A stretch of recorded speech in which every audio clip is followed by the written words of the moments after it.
Hi guys, driving in the garden here. Wanted to record my thoughts on the acorn squash.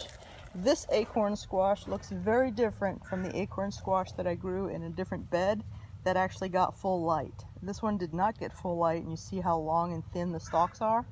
It has really struggled trying to get light because I put it in the wrong position. I didn't realize that it was not going to grow the same way as the spaghetti squash or the pie pumpkins that were framing it. So this guy got completely drowned out for light. Despite that, he tried valiantly to grow and reach the light, which is why he's so stalky.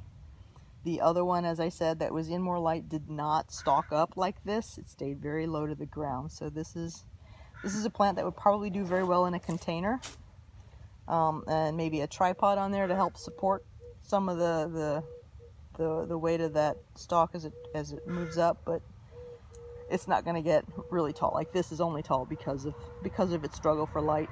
Despite that, it set several fruits. I've got one fruit going on there. As soon as that fruit is finished and ripened, I'm going to go ahead and pull this plant.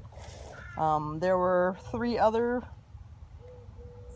acorn squashes in here as well, and I've already obviously pulled them. This is the only one left. But the squashes that I had from the other ones, despite them being very small because again of the light, they were very tasty. So I'm looking forward to having that one. He's very small, but again, I expect it to be good. So if I plan it, well, I like acorn squash, so I'll definitely be growing this guy again. But I'm going to be putting that in the front of the bed as opposed to the back of the bed, and I'm going to be putting it in such a way or flanking it with other plants that aren't going to take all of its light.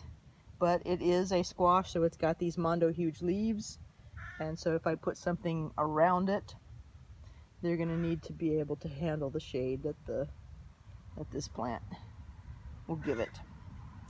So yeah, that's my thoughts on the acorn squash. It was about as slow growing, I think, as the butternut squash. So they grew on par. That's probably one of the reasons why this guy got just outcompeted so fast, is the pie pumpkin and especially the spaghetti squash just took off and outcompeted it for sun. But anyway, a very tasty fruit. I like this one. I'll grow it again, just not in this kind of a location. I'll plan better next time. Alright guys, have fun in your gardens.